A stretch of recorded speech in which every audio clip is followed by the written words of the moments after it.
ਜੀਵ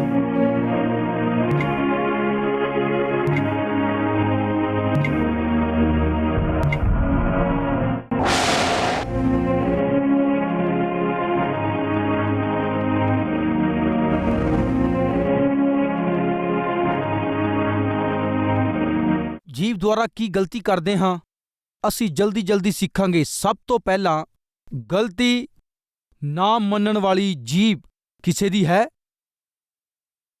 ਗਲਤੀ ਨੂੰ ਨਾ ਮੰਨਣ ਵਾਲੀ ਜੀਭ ਜੀਵਨ 'ਚ ਨਾਸ਼ ਹੋਣ ਵਾਲਿਆਂ ਲਈ ਗਲਤੀ ਨਾ ਮੰਨਣ ਵਾਲੀ ਜੀਭ ਬਹੁਤ ਹੀ ਨੁਕਸਾਨਦਾਇਕ ਹੈ। ਆਦਮ ਨੇ ਫਲ ਖਾਧਾ ਅਤੇ ਕੀ ਕਿਹਾ? ਹਾਂ ਪ੍ਰਭੂ। ਕੀ ਉਹਨੇ ਗਲਤੀ ਮੰਨੀ? ਕਿ ਜ਼ੁਬਾਨ ਤੋਂ ਉਹਨੇ ਹਾਂ ਪ੍ਰਭੂ ਕਿਹਾ? ਕਿ ਨਹੀਂ, ਤੁਸੀਂ ਹੀ ਦਿੱਤੀ ਹੈ ਨਾ ਇਹ ਔਰਤ। ਗਲਤੀ ਨਾ ਮੰਨਣ ਵਾਲੀ ਜੀਭ ਹਵਾ ਕੀ ਤੂੰ ਹੀ ਫਲ ਦਿੱਤਾ ਸੀ? ਇਹਨੂੰ ਵੀ ਤੂੰ ਹੀ। ਉਹ ਕਹਿੰਦੀ ਮੈਂ ਕੀ ਕਰਾਂ, ਇਹ ਸ਼ੈਤਾਨ। ਗਲਤੀ ਨੂੰ ਨਾ ਮੰਨਣ ਵਾਲੀ ਜੀਭ। ਭੈਣੋ ਅਤੇ ਭਰਾਵੋ, ਜਲਦੀ ਇਹਨਾਂ ਵਿਸ਼ਿਆਂ ਨੂੰ ਤੁਹਾਡੇ ਨਾਲ ਸਾਂਝੇ ਕਰਾਂਗਾ। ਸੁਣਿਓ, ਗਲਤੀ ਨੂੰ ਕਰਨਾ ਇਹ ਇਨਸਾਨ ਦਾ ਸੁਭਾਅ ਹੈ। ਮਾਫ਼ ਕਰਨਾ ਪਰਮੇਸ਼ਵਰ ਦਾ ਸੁਭਾਅ ਹੈ। ਗਲਤੀ ਕਰਨਾ ਇਨਸਾਨ ਦਾ ਸੁਭਾਅ ਹੈ। ਗਲਤੀ ਨੂੰ ਮਾਫ਼ ਕਰਨਾ ਇਹ ਪਰਮੇਸ਼ਵਰ ਦਾ ਗੁਣ ਹੈ। ਜਦੋਂ ਤੁਸੀਂ ਗਲਤੀ ਕਰਦੇ ਹੋ ਤਾਂ ਉਸ ਨੂੰ ਜ਼ਰੂਰ ਮੰਨੋ। ਸੁਣ ਰਹੇ ਹੋ? ਗਲਤੀ ਕਰਨ ਤੇ ਆਪਣੀ ਜ਼ੁਬਾਨ ਤੋਂ ਉਹਨੂੰ ਕਬੂਲ ਕਰੋ ਅਤੇ ਕਹੋ ਪ੍ਰਭੂ ਮੈਂ ਗਲਤੀ ਕੀਤੀ ਹੈ। ਲੋਕਾਂ ਦੇ ਸਾਹਮਣੇ, ਜਦੋਂ ਕਿਸੇ ਸਾਹਮਣੇ ਗਲਤੀ ਕਰਦੇ ਹੋ ਤਾਂ ਉਹਦੇ ਤੋਂ ਮਾਫ਼ੀ ਜ਼ਰੂਰ ਮੰਗੋ। ਕਹੋ ਗਲਤੀ ਹੋ ਗਈ, ਆਈ ਐਮ ਸੌਰੀ, ਮੈਨੂੰ ਮਾਫ਼ ਕਰੋ। ਸਾਵਧਾਨੀ ਨਾਲ ਸੁਣੋ, ਜ਼ੁਬਾਨ ਜੋ ਪਾਪ ਕਰਦੀ ਹੈ ਅਤੇ ਉਹਦੇ ਵਿੱਚੋਂ ਇੱਕ ਪਾਪ ਹੈ ਪਾਪ ਨੂੰ ਨਾ ਮੰਨਣਾ। ਕੀ ਤੁਹਾਡੀ ਜੀਭ ਨੂੰ ਇਹ ਬਿਮਾਰੀ ਹੈ? ਕਿਹੜੀ ਬਿਮਾਰੀ? ਗਲਤੀ ਕਰਕੇ ਵੀ ਗਲਤੀ ਨੂੰ ਨਾ ਮੰਨਣ ਦੀ ਬਿਮਾਰੀ ਹੈ ਜਾਂ ਨਹੀਂ? ਕੀ ਗਲਤੀ ਤੁਸੀਂ ਉਸੇ ਵਕਤ ਮੰਨ ਲੈਂਦੇ ਹੋ ਜਾਂ ਫਿਰ ਹੌਲੀ ਆਪਣੀ ਗਲਤੀ ਨੂੰ ਮੰਨਦੇ ਹੋ? ਪੁੱਛਦਾ ਹਾਂ, ਉਸੇ ਵਕਤ ਮੰਨ ਲੈਂਦੇ ਹੋ ਜਾਂ ਫਿਰ ਥੋੜੀ ਦੇਰ ਬਾਅਦ? ਪਹਿਲੀ ਗੱਲ, ਗਲਤੀ ਕਰਨ ਤੇ ਤੁਰੰਤ ਮੰਨ ਲਓ। ਜਦੋਂ ਤੁਸੀਂ ਮੰਨੋਗੇ ਤਾਂ ਪਰਮੇਸ਼ਵਰ ਤੁਹਾਨੂੰ ਮਾਫ਼ ਕਰੇਗਾ। ਜਿਹੜਾ ਆਪਣੇ ਗੁਨਾਹ ਛੁਪਾ ਲੈਂਦਾ ਹੈ ਉਹ ਸਫਲ ਨਹੀਂ ਹੁੰਦਾ। ਜਿਹੜਾ ਉਸ ਨੂੰ ਮੰਨ ਕੇ ਛੱਡ ਦਿੰਦਾ ਹੈ ਉਹਦੇ ਉੱਤੇ ਦਇਆ ਕੀਤੀ ਜਾਏਗੀ। ਤੁਹਾਡੇ ਵਿੱਚੋਂ ਕਿੰਨੇ ਹਨ ਜੋ ਆਪਣੇ ਤੇ ਦਇਆ ਚਾਹੁੰਦੇ ਹਨ? ਹੱਥ ਖੜੇ ਕਰੋ। ਰਾਈਟ। ਤਾਂ ਕੀ ਕਰਨਾ ਹੈ? ਜਦੋਂ ਵੀ ਕਦੇ ਤੁਹਾਡੇ ਤੋਂ ਗਲਤੀ ਹੋਵੇ ਉਹਨੂੰ ਛੁਪਾਓ ਨਾ, ਤੁਰੰਤ ਹੀ ਮੰਨ ਲਓ। ਅਗਰ ਪਤੀ ਹੋ, ਤੁਹਾਡੇ ਤੋਂ ਗਲਤੀ ਹੁੰਦੀ ਤਾਂ ਉਸ ਨੂੰ ਮੰਨੋ। ਪਤਨੀ ਨੂੰ ਕਹੋ ਮੈਨੂੰ ਮਾਫ਼ ਕਰ। ਅਗਰ ਤੁਸੀਂ ਪਤਨੀ ਹੋ, ਅਗਰ ਕੋਈ ਗਲਤੀ ਹੁੰਦੀ ਹੈ ਤਾਂ ਤੁਸੀਂ क्षमा ਮੰਗੋ ਅਤੇ ਕਹੋ ਮੈਂ ਗਲਤੀ ਕੀਤੀ ਹੈ। ਗਲਤੀ ਕਰਨ ਤੇ ਆਪਣੇ ਡੈਡੀ ਅਤੇ ਆਪਣੀ ਮੰਮੀ ਕੋਲ ਵੀ ਜਾ ਕੇ ਗਲਤੀ ਮੰਨੋ। ਆਤਮਿਕ ਬ੍ਰਦਰ ਅਤੇ ਸਿਸਟਰ, ਅਗਰ ਤੁਸੀਂ ਗਲਤੀ ਕਰਦੇ ਹੋ ਤਾਂ ਪਰਮੇਸ਼ਵਰ ਕੋਲ ਜਾ ਕੇ ਗਲਤੀ ਮੰਨੋ। ਸ਼ਾਉਲ, ਕੀ ਤੂੰ ਅਮਾਲੇਕੀਆਂ ਨੂੰ ਮਾਰਿਆ ਹੈ? ਹਾਂ, ਮਾਰਿਆ ਹੈ। ਕੀ ਤੂੰ ਸਾਰਿਆਂ ਨੂੰ ਮਾਰ ਦਿੱਤਾ? ਹਾਂ, ਸਾਰਿਆਂ ਨੂੰ ਮਾਰ ਦਿੱਤਾ। ਪਰਮੇਸ਼ਵਰ ਦੀ ਆਗਿਆ ਦੇ ਅਨੁਸਾਰ ਸਾਰੇ ਅਮਾਲੇਕੀਆਂ ਨੂੰ। ਕੀ ਅਮਾਲੇਕੀਆਂ ਦੇ ਜਿੰਨੇ ਲੋਕ ਸੀ ਤੂੰ ਸਭ ਨੂੰ ਮਾਰ ਦਿੱਤਾ? ਸਭ ਨੂੰ ਮਾਰ ਦਿੱਤਾ। ਅਗਰ ਤੂੰ ਸਾਰਿਆਂ ਨੂੰ ਮਾਰ ਦਿੱਤਾ ਹੈ ਤਾਂ ਇਹ ਭੇਡਾਂ ਦੀਆਂ ਆਵਾਜ਼ਾਂ ਜਿਹਨੂੰ ਮੈਂ ਸੁਣ ਰਿਹਾ ਹਾਂ ਫਿਰ ਕਿੱਥੋਂ ਆ ਰਹੀਆਂ ਹੈ? ਧਿਆਨ ਦੇ ਨਾਲ ਸੁਣੋ, ਪਰਮੇਸ਼ਵਰ ਨੇ ਕਿਹਾ ਸੀ ਅਮਾਲੇਕੀਆਂ ਦੀ ਹਰ ਇੱਕ ਚੀਜ਼ ਨੂੰ ਤੂੰ ਸੱਤਿਆਨਾਸ਼ ਕਰ ਦੀ। ਗਾਵਾਂ ਨੂੰ, ਭੇਡਾਂ ਨੂੰ, ਬੱਕਰੀਆਂ ਨੂੰ ਆਪਣੇ ਨਾਲ ਲੈ ਆਇਆ ਅਤੇ ਰਾਜੇ ਨੂੰ ਵੀ ਨਹੀਂ ਮਾਰਿਆ ਅਤੇ ਗਲਤੀ ਕੀਤੀ। ਸਭ ਨੂੰ ਮਾਰਨਾ ਚਾਹੀਦਾ ਸੀ ਪਰ ਕੁਝ ਚੀਜ਼ਾਂ ਲਿਆਂਦੀਆਂ। ਸ਼ਾਉਲ ਨੂੰ ਜਦੋਂ ਕਿਹਾ ਤੂੰ ਗਲਤੀ ਕੀਤੀ ਹੈ ਤਾਂ ਉਹ ਨਹੀਂ ਮੰਨਿਆ। ਸ਼ਾਉਲ ਨਹੀਂ ਮੰਨਿਆ। ਫਿਰ ਜਾਣਦੇ ਕੀ ਹੋਇਆ? ਆਪਣੇ ਕੀਤੇ ਹੋਏ ਗੁਨਾਹਾਂ ਨੂੰ ਨਾ ਮੰਨ ਕੇ ਤੁਸੀਂ ਝੂਠ ਬੋਲ ਰਹੇ ਹੋ। ਇਸ ਲਈ ਪਰਮੇਸ਼ਵਰ ਨੇ ਹੁਣ ਤੈਨੂੰ ਰਾਜਾ ਹੋਣ ਦੇ ਲਈ ਤੁੱਛ ਸਮਝਿਆ ਹੈ। ਅੱਜ ਤੋਂ ਤੂੰ ਹੁਣ ਰਾਜਾ ਨਹੀਂ ਰਹੇਗਾ। ਜ਼ੁਬਾਨ ਤੋਂ ਆਪਣੀਆਂ ਗਲਤੀਆਂ ਨੂੰ ਮੰਨਣਾ ਹੈ। ਬਹੁਤ ਵਾਰ ਇਸ ਤਰ੍ਹਾਂ ਹੁੰਦਾ ਹੈ, ਜਦੋਂ ਸਾਡੀ ਜੀਭ ਗਲਤੀ ਕਰਦੀ ਹੈ ਤਾਂ ਅਸੀਂ ਉਸ ਨੂੰ ਨਹੀਂ ਮੰਨਦੇ ਹਾਂ। ਇਸ ਤਰ੍ਹਾਂ ਜਦੋਂ ਉਸ ਨੂੰ ਅਸੀਂ ਨਹੀਂ ਮੰਨਦੇ ਹਾਂ ਤਾਂ ਉਹ ਸਾਡੇ ਜੀਵਨ 'ਚ ਇੱਕ ਸ਼ਰਾਪ ਬਣ ਜਾਂਦਾ ਹੈ। ਅੱਜ ਇੱਕ ਫੈਸਲਾ ਕਰੋ, ਜਿਸ ਦਿਨ ਜਾਂ ਕਿਸੇ ਵੇਲੇ ਵੀ ਕੋਈ ਗਲਤੀ ਕੀਤੀ ਹੋਵੇ, ਪੂਰੇ ਮਨ ਤੋਂ ਗਲਤੀ ਨੂੰ ਮੰਨ ਲਓ। ਧਿਆਨ ਦਿਓ, ਜੀਵਨ ਦੇ ਵਿੱਚ ਦੋ ਗੱਲਾਂ ਬਹੁਤ ਹੀ ਖਾਸ ਹੈ। ਜੀਵਨ ਦੇ ਵਿੱਚ ਦੋ ਗੱਲਾਂ ਬਹੁਤ ਹੀ ਜ਼ਰੂਰੀ ਹੈ, ਬਹੁਤ ਹੀ ਪ੍ਰਭਾਵਸ਼ਾਲੀ ਹੈ। ਇਹ ਦੋਨੋਂ ਸ਼ਬਦ ਬਹੁਤ ਹੀ ਮੁੱਖ ਅਤੇ ਪ੍ਰਭਾਵਿਤ ਹੈ। ਕਿ ਤੁਹਾਡੇ ਵਿੱਚੋਂ ਕੋਈ ਸੋਚ ਕੇ ਦੱਸ ਸਕਦਾ ਹੈ? ਆਤਮਿਕ ਜੀਵਨ ਵਿੱਚ ਦੋ ਗੱਲਾਂ ਬਹੁਤ ਹੀ ਖਾਸ ਯਾਦ ਰੱਖਣ ਵਾਲੀਆਂ ਹੈ। ਅਗਰ ਕੋਈ ਤੁਹਾਡਾ ਭਲਾ ਕਰੇ, ਅਗਰ ਕੋਈ ਤੁਹਾਡੀ ਮਦਦ ਕਰੇ ਜਾਂ ਤੁਹਾਡੇ ਪ੍ਰਤੀ ਕੋਈ ਦਇਆ ਦਿਖਾਉਂਦਾ ਹੈ ਜਾਂ ਤਰਸ ਦਿਖਾਉਂਦਾ ਹੈ, ਸਭ ਤੋਂ ਪਹਿਲਾਂ ਕਿਹੜਾ ਸ਼ਬਦ ਇਸਤੇਮਾਲ ਕਰਨਾ ਚਾਹੀਦਾ ਹੈ? ਦੱਸੋ। ਧੰਨਵਾਦ, ਥੈਂਕ ਯੂ।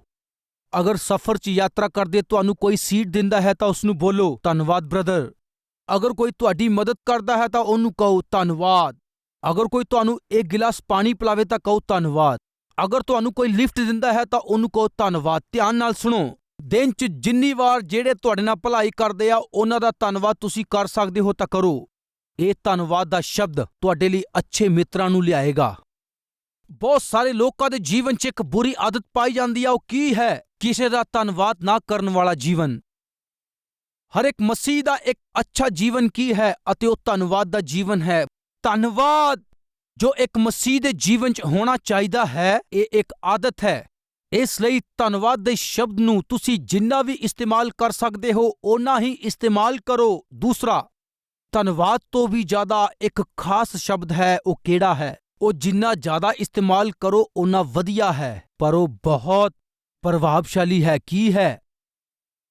ਅਗਰ ਤੁਸੀਂ ਕਿਸੇ ਨੂੰ ਦੁੱਖ ਦਿੰਦੇ ਹੋ, ਅਗਰ ਤੁਹਾਡੀ ਜ਼ੁਬਾਨ ਨੇ ਕਿਸੇ ਨੂੰ ਦੁੱਖ ਦਿੱਤਾ ਹੈ, ਨੁਕਸਾਨ ਪਹੁੰਚਾਇਆ ਹੈ, ਕਿਸੇ ਦੇ ਵੀ ਦਿਲ ਨੂੰ ਤੁਸੀਂ ਜਾਂ ਉਹਨੂੰ ਤੁਸੀਂ ਜ਼ਖਮੀ ਕੀਤਾ ਹੋਵੇ, ਅਗਰ ਉਹ ਦੁਖੀ ਹੈ ਤਾਂ, ਅਗਰ ਉਹ ਪਰੇਸ਼ਾਨ ਹੈ ਤਾਂ, ਜਾਂ ਉਹ ਰੋ ਰਿਹਾ ਹੈ ਜਾਂ ਆਂਸੂ ਬਹਾ ਰਿਹਾ ਹੈ, ਤੁਸੀਂ ਉਹਦੇ ਕੋਲ ਜਾ ਕੇ ਅਤੇ ਉਹਦੇ ਕੰਧੇ ਤੇ ਹੱਥ ਰੱਖ ਕੇ ਇੱਕ ਹੀ ਗੱਲ ਬੋਲੋ, I am sorry. Ki? I am sorry, ਮੈਨੂੰ ਮਾਫ ਕਰ, ਮੈਨੂੰ ਮਾਫ ਕਰ। ਇਹ ਇੱਕ ਸ਼ਬਦ, ਸੌਰੀ ਕਹਿਣ ਵਾਲਾ ਇਹ ਇੱਕ ਹੀ ਸ਼ਬਦ ਉਸ ਦਿਲ ਦੇ ਵਿੱਚ ਇੱਕ ਬਹੁਤ ਹੀ ਗਹਿਰਾ ਅਸਰ ਪਾਉਂਦਾ ਹੈ। ਉਹਨਾਂ ਦੇ ਮਨ ਨੂੰ ਉਹ ਬਹੁਤ ਹੀ ਚੈਨ ਦਿੰਦਾ ਹੈ। ਇਹ ਸੌਰੀ ਕਹਿਣ ਵਾਲਾ ਸ਼ਬਦ ਕਿੰਨਾ ਪ੍ਰਭਾਵਸ਼ਾਲੀ ਹੈ। ਕਈ ਵਾਰ ਬਹੁਤ ਸਾਰੇ ਪਤੀ ਆਪਣੇ ਪਤਨੀਆਂ ਨੂੰ ਬੁਰੇ ਸ਼ਬਦ ਬੋਲਦੇ ਹਨ ਅਤੇ ਉਹਨਾਂ ਨੂੰ ਸਤਾਉਂਦੇ ਹਨ। ਇਸ ਤਰ੍ਹਾਂ ਸਤਾਉਣ ਵਾਲੇ ਪਤੀ ਅੱਜ ਆਪਣੇ ਮਨ ਨੂੰ ਬਦਲ ਕੇ ਦੁਖੀ ਹੋਣ ਵਾਲੀ ਪਤਨੀ ਨੂੰ ਜਾ ਕੇ ਕਹੋ, ਮੈਨੂੰ ਮਾਫ ਕਰ, ਮੈਂ ਅੱਜ ਤੋਂ ਬਾਅਦ ਦੁਬਾਰਾ ਨਹੀਂ ਕਰਾਂਗਾ। ਅਗਰ ਤੁਸੀਂ ਇਸ ਤਰ੍ਹਾਂ ਕਰੋਗੇ ਤਾਂ ਪਤਨੀ ਕਿੰਨੀ ਖੁਸ਼ ਹੋਏਗੀ। ਪਤੀ ਨੂੰ ਹਮੇਸ਼ਾ ਸਤਾਉਣ ਵਾਲੀ ਪਤਨੀ ਆਪਣੀ ਕੀਤੀ ਹੋਈ ਗਲਤੀ ਦੇ ਕਾਰਨ ਅਗਰ ਇਹ ਕਵੇ ਤਾਂ ਮੈਨੂੰ ਮਾਫ ਕਰ ਦੋ, ਫਿਰ ਦੁਬਾਰਾ ਨਹੀਂ ਕरेंगी, ਅਗਰ ਇਸ ਤਰ੍ਹਾਂ ਕਹੇਗੀ ਤਾਂ ਕਿੰਨਾ ਵਧੀਆ ਹੋਏਗਾ। ਮਾਂ-ਬਾਪ ਨੂੰ ਤੰਗ ਕਰਨ ਵਾਲੇ, ਸਤਾਉਣ ਵਾਲੇ ਬਹੁਤ ਸਾਰੇ, ਬਹੁਤ ਆਗਿਆ ਨੂੰ ਨਾ ਮੰਨਣ ਵਾਲੇ ਬੱਚੇ ਪਿਤਾ ਕੋਲ ਜਾ ਕੇ, ਮਾਂ ਕੋਲ ਜਾ ਕੇ ਕਹੇ, ਆਈ ਐਮ ਸੌਰੀ, ਅੱਜ ਤੋਂ ਮੈਂ ਅੱਛੀ ਤਰ੍ਹਾਂ ਪੜਾਂਗਾ। ਸੌਰੀ ਕਹਿਣ ਵਾਲਾ ਸ਼ਬਦ ਬਹੁਤ ਅਸਰਦਾਇਕ ਹੈ। ਭੈਣੋ ਅਤੇ ਭਰਾਵੋ, ਗਲਤੀ ਕਰਕੇ, ਗਲਤੀ ਨੂੰ ਮੰਨ ਕੇ ਸੌਰੀ ਕਹਿਣਾ ਆਪਣੀ ਆਦਤ ਨੂੰ ਬਣਾ ਲਓ। ਇਹ ਇੱਕ ਅੱਛਾ ਇਨਸਾਨ ਤੁਹਾਨੂੰ ਬਣਾਉਂਦਾ ਹੈ ਅਤੇ ਸਾਹਮਣੇ ਵਾਲੇ ਇਨਸਾਨ ਨੂੰ ਤੁਹਾਡੇ ਹੋਰ ਵੀ ਨੇੜੇ ਲੈ ਆਉਂਦਾ ਹੈ। ਆਤਮਿਕ ਜੀਵਨ ਦੇ ਵਿੱਚ ਥੈਂਕ ਯੂ ਕਹਿਣਾ, ਸੌਰੀ ਕਹਿਣਾ ਲਈ ਕਦੇ ਵੀ ਸ਼ਰਮ ਨਾ ਕਰਿਓ। ਇਸ ਗੱਲ ਨੂੰ ਤੁਸੀਂ ਕੋਈ ਵਿਅਰਥ ਗੱਲ ਨਾ ਸਮਝਿਓ। ਤੁਹਾਡਾ ਵਿਅਕਤੀਗਤ ਜੀਵਨ ਹੋਵੇ ਚਾਹੇ ਆਤਮਿਕ ਜੀਵਨ ਹੋਵੇ, ਇਹਦਾ ਅਸਰ ਹੁੰਦਾ ਹੈ। ਸ਼ਾਊਲ ਦੇ ਲਈ ਇਸ ਗੱਲ ਨੂੰ ਕਹਿਣਾ ਹੀ ਮੁਸ਼ਕਿਲ ਹੋ ਗਿਆ। ਉਹਦੀ ਰਾਜਗੱਦੀ ਤੋਂ ਪਰਮੇਸ਼ਵਰ ਨੇ ਉਹਨੂੰ ਉਤਾਰ ਦਿੱਤਾ। ਇਸ ਗੱਲ ਨੂੰ ਨਾ ਭੁੱਲੋ। ਦੂਸਰਾ, ਝੂਠ ਬੋਲਣ ਵਾਲੀ ਜੀਭ। ਕਿਹੜੀ ਜੀਭ?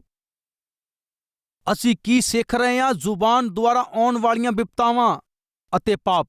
ਝੂਠ ਬੋਲਣ ਵਾਲੀ ਜ਼ੁਬਾਨ ਕੀ ਕਿਸੇ ਦੀ ਹੈ? ਸਾਡੇ ਵਿੱਚੋਂ ਕੋਈ ਹੈ ਜੋ ਝੂਠ ਬੋਲਣ ਵਾਲਾ ਹੋਵੇ? ਭੈਣੋ ਅਤੇ ਭਰਾਵੋ, ਝੂਠੀਆਂ ਗੱਲਾਂ ਕੌਣ ਲੈ ਕੇ ਆਉਂਦਾ ਹੈ ਜਾਣਦੇ ਹੋ? ਦੱਸੋ ਤੁਸੀਂ। ਸ਼ੈਤਾਨ। ਉਹ ਸ਼ੁਰੂਆਤ ਤੋਂ ਝੂਠਾ ਹੈ ਅਤੇ ਸ਼ੁਰੂਆਤ ਤੋਂ ਹਥਿਆਰਾ ਹੈ ਅਤੇ ਉਹ ਝੂਠਿਆਂ ਦਾ ਪਿਤਾ ਹੈ ਅਤੇ ਇਹ ਝੂਠ ਉਹਦੇ ਤੋਂ ਹੀ ਪੈਦਾ ਹੁੰਦਾ ਹੈ। ਅਗਰ ਤੁਹਾਨੂੰ ਝੂਠ ਬੋਲਣਾ ਪਵੇ ਤਾਂ ਉਸ ਤੋਂ ਪਹਿਲਾਂ ਉਹਨੂੰ ਦੱਸਣਾ ਪਏਗਾ। ਅਗਰ ਤੁਸੀਂ ਉਹਦੀ ਆਗਿਆ ਲਓਗੇ ਤਾਂ ਤੁਹਾਡੇ ਲਈ ਇੱਕ ਝੂਠ ਭੇਜੇਗਾ, ਲੈ ਬੋਲ। ਅਗਰ ਤੁਸੀਂ ਝੂਠ ਬੋਲਣਾ ਚਾਹੁੰਦੇ ਹੋ ਤਾਂ ਕਿਉਂਕਿ ਤੁਹਾਨੂੰ ਸ਼ੈਤਾਨ ਦੇ ਕੋਲੋਂ ਪਰਮਿਸ਼ਨ ਲੈਣੀ ਪੈਣੀ ਹੈ। ਇਹ ਸਭ ਕੁਝ ਉਹਦੇ ਕੋਲ ਹੈ। ਇਹ ਗੱਲ ਤੁਹਾਨੂੰ ਪਤਾ ਹੈ? ਸਾਰਾ ਝੂਠ ਸ਼ੈਤਾਨ ਕੋਲ ਹੈ। ਇਹ ਸਭ ਉਹਦਾ ਹੀ ਹੈ। ਹਾਂ, ਝੂਠ ਬੋਲਣਾ ਮਸੀਹਾਂ ਨੂੰ ਸ਼ੋਭਾ ਨਹੀਂ ਦਿੰਦਾ, ਪਰ ਅਸੀਂ ਬਾਈਬਲ ਦੇ ਵਿੱਚ ਪੜ੍ਹਿਆ ਹੈ, ਇੱਕ ਇਨਸਾਨ ਅੱਗ ਸੇਕ ਰਿਹਾ ਸੀ ਅਤੇ ਅੱਗ ਸੇਕਦੇ ਜਦੋਂ ਉਹਦੇ ਕੋਲ ਆ ਕੇ ਲੋਕਾਂ ਨੇ ਕਿਹਾ, ਯਿਸੂ ਮਸੀਹ ਦੇ ਚੇਲਿਆਂ ਵਿੱਚੋਂ ਇੱਕ ਹੈ ਨਾ? ਜਦੋਂ ਇਹ ਸੁਣਿਆ ਤਾਂ ਉਸ ਮਹਾਨ ਇਨਸਾਨ ਨੇ ਕੀ ਕਿਹਾ? ਇਹ ਤੂੰ ਕੀ ਕਹਿ ਰਿਹਾ ਹੈ? ਮੈਂ ਕਿਸੇ ਨੂੰ ਨਹੀਂ ਜਾਣਦਾ, ਪਰ ਯਿਸੂ ਮਸੀਹ ਕੌਣ ਹੈ? ਵੇਖੋ ਕਹਿੰਦਾ ਮੈਂ ਜਾਣਦਾ ਹੀ ਨਹੀਂ। ਕੀ ਕੀਤਾ? ਝੂਠ ਬੋਲ ਦਿੱਤਾ। ਕਿਹੜੀ ਗੱਲ ਵਿੱਚ? ਆਪਣੇ ਵਿਸ਼ਵਾਸ ਦੇ ਵਿਸ਼ੇ 'ਚ। ਕਿਸ ਵਿਸ਼ੇ ਵਿੱਚ? ਯੀਸ਼ੂ ਮੇਰਾ ਮੁਕਤੀਦਾਤਾ ਹੈ। ਇਸ ਗੱਲ ਨੂੰ ਕਹਿਣ ਦੀ ਬਜਾਏ ਉਹਨੇ ਝੂਠ ਬੋਲ ਦਿੱਤਾ। ਭੈਣੋ ਅਤੇ ਭਰਾਵੋ, ਬਹੁਤ ਵਾਰ ਸਾਡੀ ਨੌਕਰੀ ਦੇ ਵਿੱਚ, ਸਾਡੀ ਪੜ੍ਹਾਈ ਦੇ ਵਿੱਚ ਅਤੇ ਸਾਡੇ ਰਿਸ਼ਤੇਦਾਰਾਂ ਦੇ ਵਿੱਚ ਆਮ ਤੌਰ ਤੇ ਅਸੀਂ ਇੱਕ ਝੂਠ ਬੋਲਦੇ ਹਾਂ। ਉਹ ਝੂਠ ਕੀ ਹੈ? ਅਸੀਂ ਪ੍ਰਭੂ ਯੀਸ਼ੂ ਮਸੀਹ ਦੇ ਦੱਸਣ ਦੇ ਬਾਰੇ ਕੀ ਕਰਦੇ ਹਾਂ? ਅਸੀਂ ਝੂਠ ਨੂੰ ਬੜਾਵਾ ਦਿੰਦੇ ਹਾਂ। ਕੀ ਇਹ ਸਹੀ ਹੈ? ਮੈਂ ਜੋ ਸੁਣਿਆ ਹੈ ਇਹ ਸਹੀ ਹੈ? ਤੁਸੀਂ ਈਸਾਈ ਬਣ ਗਏ ਹੋ? ਨਹੀਂ ਨਹੀਂ ਨਹੀਂ, ਤੁਹਾਨੂੰ ਕਿਹਨੇ ਆਖਿਆ? ਪਤਾ ਲੱਗਿਆ ਤੁਸੀਂ ਕੱਲ ਚਰਚ ਗਏ ਸੀਗੇ। ਮੇਰਾ ਦੋਸਤ ਮੈਨੂੰ ਧੱਕੇ ਨਾਲ ਲੈ ਗਿਆ, ਕਹਿੰਦਾ ਆ ਚੱਲੀਏ ਆ ਚੱਲੀਏ ਆ ਚੱਲੀਏ। ਉਹ ਕਹਿ ਰਿਹਾ ਸੀ ਮੈਂ ਇਸ ਲਈ ਚੱਲ ਗਿਆ, ਪਰ ਹੁਣ ਮੈਂ ਕਦੀ ਨਹੀਂ ਜਾਵਾਂਗਾ। ਤੇਰੀ ਕਸਮ ਲੱਗੇ, ਤੇਰੀ ਕਸਮ ਲੱਗੇ, ਚਾਹੇ ਤੂੰ ਹੀ ਵੇਖ ਲਈ। ਕਿਉਂ ਇਹ ਸਾਰਾ ਡਰਾਮਾ? ਅਗਰ ਕੋਈ ਤੁਹਾਨੂੰ ਪੁੱਛੇ ਕਿ ਤੁਸੀਂ ਚਰਚ ਗਏ ਹੋ ਤਾਂ ਕੀ ਤੁਸੀਂ ਹਿੰਮਤ ਨਾਲ ਨਹੀਂ ਕਹਿ ਸਕਦੇ ਕਿ ਮੈਂ ਗਿਆ? ਬਹੁਤ ਸਾਰੇ ਜਵਾਨ ਲੜਕੇ ਬਾਰ ਅਤੇ ਰੈਸਟੋਰੈਂਟ ਦੇ ਵਿੱਚ ਉਹ ਹਿੰਮਤ ਨਾਲ ਜਾਂਦੇ ਆ। ਬਹੁਤ ਸਾਰੀਆਂ ਲੜਕੀਆਂ ਲੜਕਿਆਂ ਨਾਲ ਮਿਲ ਕੇ ਨਾਈਟ ਕਲੱਬਾਂ ਵਿੱਚ, ਨਾਈਟ ਪੱਬਾਂ ਵਿੱਚ ਸ਼ਰੇਆਮ ਜਾ ਰਹੀਆਂ। ਰਾਤ ਨੂੰ 10 ਵਜੇ ਤੋਂ ਬਾਅਦ ਬਾਈਕ ਤੇ ਬਿਨਾਂ ਸ਼ਰਮ ਤੋਂ ਲੜਕੇ ਲੜਕੀਆਂ ਨਾਲ ਘੁੰਮ ਰਹੇ ਆ। ਬੇਸ਼ਰਮੀ ਨਾਲ ਉਹ ਘੁੰਮ ਰਹੇ ਆ, ਸ਼ਰਮਾਉਂਦੇ ਨਹੀਂ। ਪਰ ਜਿਉਂਦੇ ਪਰਮੇਸ਼ਵਰ ਦੇ ਘਰੇ ਜਾਂਦੇ ਸਮੇਂ ਇੰਨੀ ਸ਼ਰਮ ਕਿਉਂ? ਜਿਉਂਦੇ ਪਰਮੇਸ਼ਵਰ ਦੇ ਭਵਨ ਵਿੱਚ, ਜਿਉਂਦੇ ਪਰਮੇਸ਼ਵਰ ਦੇ ਪਵਿੱਤਰ ਗ੍ਰੰਥ ਨੂੰ ਹੱਥ ਵਿੱਚ ਫੜ ਕੇ ਉਸ ਪਰਮੇਸ਼ਵਰ ਦੀ ਸੰਤਾਨ ਤਰ੍ਹਾਂ ਚੱਲਣ ਲਈ ਕਿਉਂ ਸ਼ਰਮ? ਅਗਰ ਤੁਹਾਨੂੰ ਕੋਈ ਕਵੇ ਕਿ ਤੂੰ ਪ੍ਰਭੂ ਤੇ ਵਿਸ਼ਵਾਸ ਕੀਤਾ, ਫਿਰ ਤੁਸੀਂ ਕਿਉਂ ਝੂਠ ਬੋਲਦੇ ਹੋ? ਇੱਕ ਦਿਨ ਇੱਕ ਹੋਸਟਲ ਵਿੱਚ ਨਵੇਂ ਬੱਚਿਆਂ ਨੇ ਦਾਖਲਾ ਲਿਆ।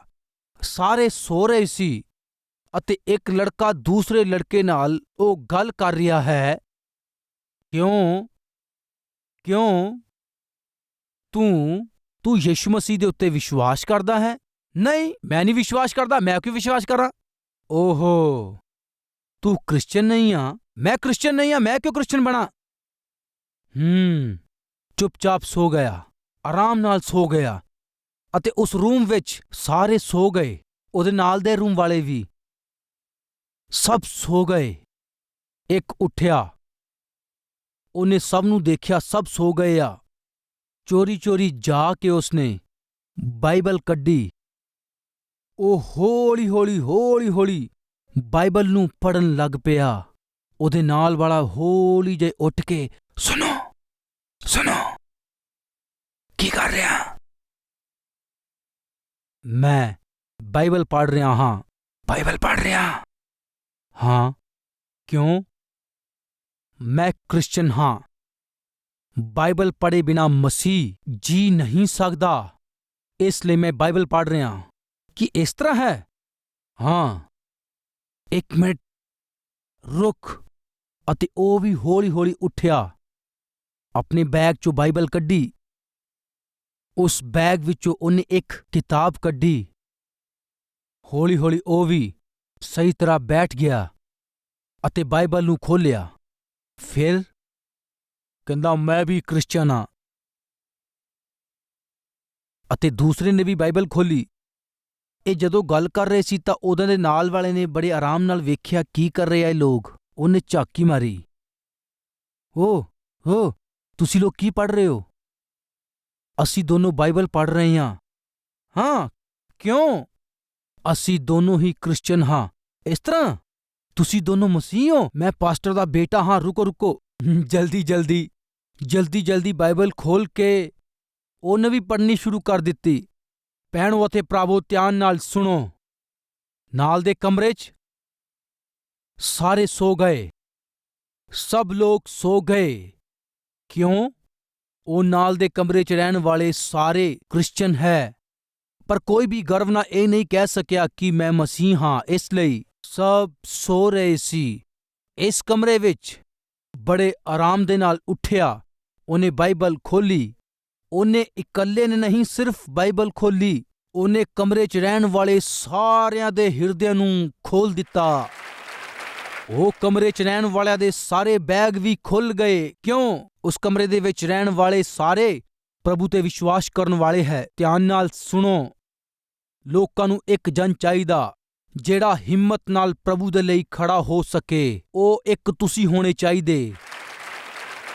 ਤੁਹਾਡੇ ਆਫਿਸ ਵਿੱਚ ਹਿੰਮਤ ਨਾਲ ਮੈਂ ਮਸੀਹ ਹਾਂ, ਪਰਮੇਸ਼ਵਰ ਦੀ ਸੰਤਾਨ ਹਾਂ, ਇਸ ਤਰ੍ਹਾਂ ਕਹਿਣ ਵਾਲਾ ਹੋਣਾ ਚਾਹੀਦਾ। ਉਹ ਇੱਕ ਤੁਸੀਂ ਹੋਣੇ ਚਾਹੀਦੇ ਹੈ। ਉਹ ਇੱਕ ਤੁਸੀਂ ਹੋਣੇ ਚਾਹੀਦੇ, ਨਾ ਕਿ ਇੱਕ ਡਰਪੋਕ ਦੀ ਤਰ੍ਹਾਂ, ਇੱਕ ਝੂਠੇ ਦੀ ਤਰ੍ਹਾਂ। ਅਗਰ ਕੋਈ ਸਵਾਲ ਕਰਦਾ ਹੈ ਤਾਂ ਝੂਠ ਨਾ ਬੋਲੋ। ਇਸ ਤਰ੍ਹਾਂ ਨਾ ਕਹੋ ਮੈਂ ਕੁਝ ਨਹੀਂ ਜਾਣਦਾ, ਸਿਰਫ ਸਾਡੇ ਦਾਦੇ ਪੜਦਾਦੇ ਨੇ ਵਿਸ਼ਵਾਸ ਕੀਤਾ। ਨਹੀਂ ਨਹੀਂ ਨਹੀਂ, ਉਸ ਤੋਂ ਬਾਅਦ ਕਿਸੇ ਨੇ ਨਹੀਂ ਕੀਤਾ। ਇਹ ਕੀ ਇਸ ਤਰ੍ਹਾਂ ਜਿਵੇਂ ਪਾਪ ਕਰ ਦਿੱਤਾ ਹੋਵੇ, ਜਿਵੇਂ ਕੋਈ ਗਲਤੀ ਕੀਤੀ ਹੋਵੇ, ਜਿਵੇਂ ਪਾਪ ਕੀਤਾ ਹੋਵੇ। ਨਹੀਂ, ਤੁਹਾਡੇ ਲਈ, ਮੇਰੇ ਲਈ ਯਿਸੂ ਮਸੀਹ ਗੁਪਤ ਦੇ ਵਿੱਚ ਮਰਿਆ ਨਹੀਂ ਅਤੇ ਨਾ ਗੁਪਤ ਦੇ ਵਿੱਚ ਮਰਿਆ ਨਹੀਂ। ਮੇਰੇ ਅਤੇ ਤੁਹਾਡੇ ਲਈ ਮੇਰਾ ਪਰਮੇਸ਼ਵਰ ਸ਼ਰੇਆਮ ਤੁਹਾਡੇ ਗੁਨਾਹਾਂ ਨੂੰ, ਮੇਰੇ ਗੁਨਾਹਾਂ ਨੂੰ ਆਪਣੇ ਕੰਧਿਆਂ ਤੇ ਲੈ ਕੇ ਸਭ ਦੇ ਸਾਹਮਣੇ ਉਹ ਤੁਹਾਡੇ ਤੇ ਮੇਰੇ ਲਈ ਮਾਰਿਆ ਗਿਆ। ਤੁਹਾਡੇ ਅਤੇ ਮੇਰੇ ਲਈ, ਸਭ ਦੇ ਸਾਹਮਣੇ ਤੁਹਾਡੇ ਅਤੇ ਮੇਰੇ ਲਈ ਮਰਨ ਵਾਲਾ ਉਸ ਪ੍ਰਭੂ ਦੇ ਲਈ ਸ਼ਰੇਆਮ। ਅਗਰ ਤੁਸੀਂ ਗਵਾਹ ਹੋ ਕੇ ਜੀਵੋਗੇ ਤਾਂ ਹੀ ਤੁਹਾਡਾ ਅਸਲੀ ਵਿਸ਼ਵਾਸ ਹੋਏਗਾ। ਫਿਰ ਤੁਸੀਂ ਇੱਕ ਸੱਚੇ ਮਸੀਹ ਹੋ। ਝੂਠ ਨਾ ਬੋਲੋ।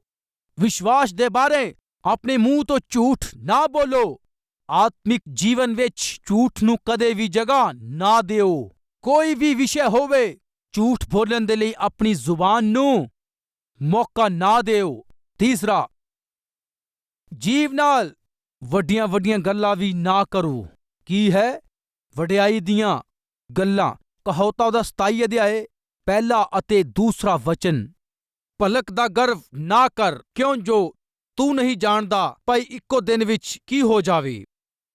ਤੇਰੀ ਸਲਾਹੁਤ ਕੋਈ ਹੋਰ ਭਾਵੇਂ ਕਰੇ, ਪਰ ਤੇਰਾ ਮੂੰਹ ਆਪਣਾ ਨਾ ਕਰੇ। ਆਪਣੇ ਆਪ ਦੀ ਵਡਿਆਈ ਨਾ ਕਰੋ। ਸਾਡੇ ਵਿੱਚ ਬਹੁਤ ਸਾਰੇ ਲੋਕਾਂ ਨੂੰ ਆਦਤ ਹੈ ਕਿ ਉਹ ਆਪਣੇ ਆਪ ਦੀ ਹੀ ਵਡਿਆਈ ਕਰਦੇ ਰਹਿੰਦੇ ਹਨ। ਤੁਹਾਡਾ ਕਿਹੜਾ ਸ਼ਹਿਰ ਹੈ ਉਹ ਸਿੱਧੇ ਦੱਸ ਸਕਦੇ ਹੋ, ਪਰ ਇਸ ਤਰ੍ਹਾਂ ਨਹੀਂ ਦੱਸਦੇ। ਚੇਨਈ। ਤੁਹਾਡਾ ਕਿਹੜਾ ਸ਼ਹਿਰ ਹੈ? ਬੈਂਗਲੋਰ। ਤੁਹਾਡਾ ਕਿਹੜਾ ਸ਼ਹਿਰ ਹੈ? ਹੈਦਰਾਬਾਦ। ਹੈਦਰਾਬਾਦ ਹੈ, ਪਰ ਹੈਦਰਾਬਾਦ ਦੇ ਅੰਦਰ ਕੋਈ, ਉਹੀ ਹੈਦਰਾਬਾਦ ਦੇ ਕੋਲੇ ਅਮੀਰਪੇਟ ਦੇਖਿਆ ਹੈ? ਹਾਂ, ਅਮੀਰਪੇਟ ਦੇ ਕੋਲ ਅਤੇ ਅਮੀਰਪੇਟ ਦੇ ਨਾਲ ਹੀ ਭਰਤਨਗਰ ਜਾਂ ਭਰਤਨਗਰ ਦੇ ਕੋਲੇ ਕੋਈ। ਇਹ ਸਭ ਕੁਝ ਤਾਂ ਅਸੀਂ ਸਾਫ਼ ਹੀ ਦੱਸ ਸਕਦੇ ਹਾਂ ਨਾ, ਪਰ ਸ਼ਰਮਿੰਦਗੀ, ਆਪਣੇ ਸ਼ਹਿਰ ਦਾ ਨਾਮ ਦੱਸਣ ਦੇ ਲਈ ਸ਼ਰਮਿੰਦਗੀ, ਤੁਹਾਡਾ ਪਿਤਾ ਕੀ ਕਰਦਾ ਹੈ ਇਹ ਦੱਸਣ ਲਈ ਸ਼ਰਮਿੰਦਗੀ, ਅਸੀਂ ਕਿੱਥੇ ਪੈਦਾ ਹੋਏ ਹਾਂ ਇਹ ਦੱਸਣ ਲਈ ਸ਼ਰਮਿੰਦਗੀ। ਪਤਾ ਨਹੀਂ ਕਿਉਂ ਇਨਸਾਨ ਆਪਣੇ ਜੀਵਨ ਦੇ ਵਿੱਚ ਬਹੁਤ ਹੀ ਵੱਡੀਆਂ ਵੱਡੀਆਂ ਗੱਲਾਂ ਕਰਦਾ। ਭੈਣੋ ਅਤੇ ਭਰਾਵੋ, ਕਦੀ ਵੀ ਆਪਣੇ ਜੀਵਨ 'ਚ ਆਪਣੇ ਮੂੰਹ 'ਚੋਂ ਡੀਂਗ ਵਾਲੀਆਂ ਗੱਲਾਂ ਨਾ ਕਰੋ, ਸ਼ੇਖੀ ਦੀਆਂ ਗੱਲਾਂ ਨਾ ਕਰੋ। ਭੈਣਾਂ, ਖਾਸ ਕਰਕੇ ਤੁਹਾਡੇ ਮੂੰਹ ਵਿੱਚੋਂ, ਸਿਰਫ ਤੁਸੀਂ ਹੀ ਨਹੀਂ, ਸਾਡੇ ਭਰਾ ਵੀ। ਮੰਨ ਲਓ ਕੋਈ ਡਰੈਸ ਖਰੀਦਦੇ ਹਨ। ਜਦੋਂ ਅਸੀਂ ਕੁਝ ਵੀ ਖਰੀਦਦੇ ਹਾਂ ਤਾਂ ਆਮ ਤੌਰ ਤੇ ਲੋਕੀ ਸਾਡੇ ਤੋਂ ਪੁੱਛਦੇ ਹਨ ਕਿ ਇਹ ਕਿੰਨੇ ਦਾ ਹੈ। ਅਸੀਂ 3 ਗੁਣਾ ਰੇਟ ਵੱਧ ਦੱਸਦੇ ਹਾਂ। ਖਰੀਦਦੇ ਹਾਂ 330 ਰੁਪਏ ਦੇ ਵਿੱਚ ਅਤੇ ਦੱਸਦੇ ਹਾਂ 3000।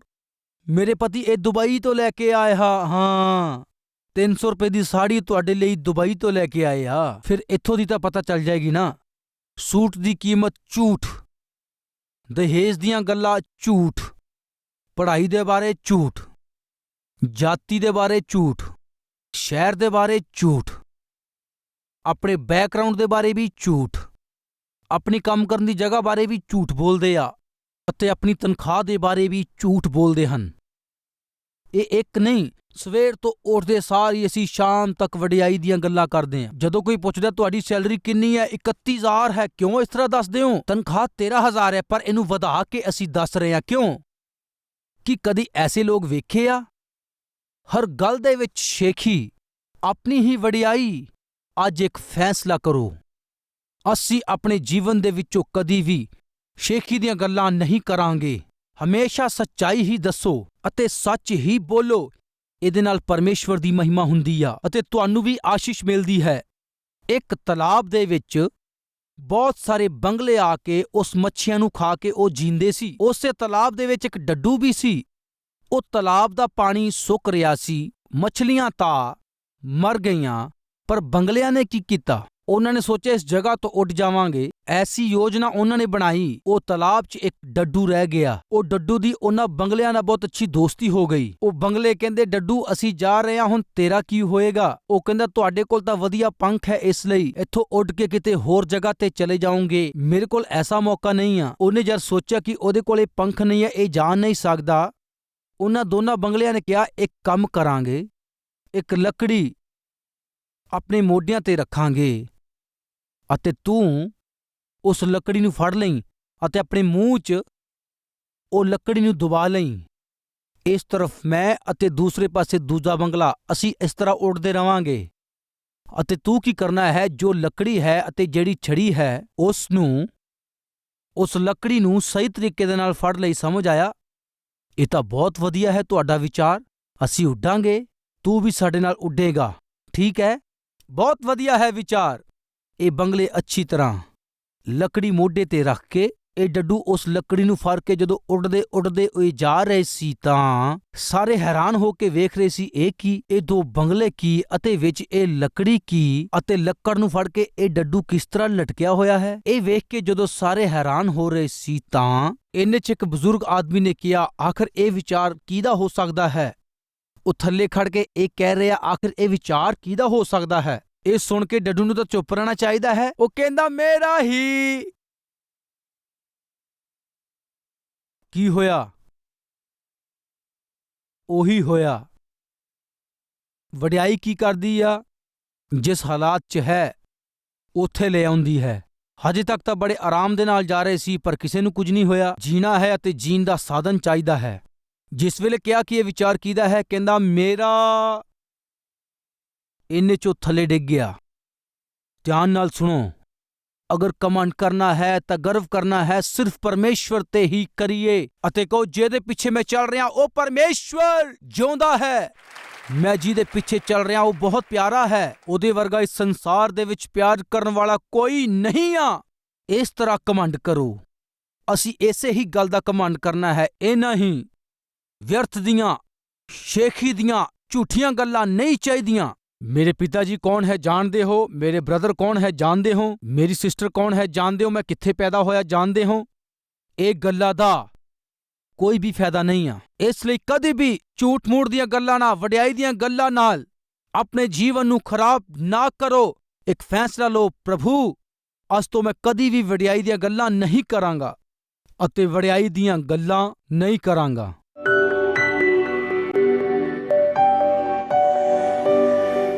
ਮਹਾਨ ਪਵਿੱਤਰ ਪਰਮੇਸ਼ਵਰ, ਤੁਸੀਂ ਅਦਭੁਤ ਪਰਮੇਸ਼ਵਰ ਹੋ।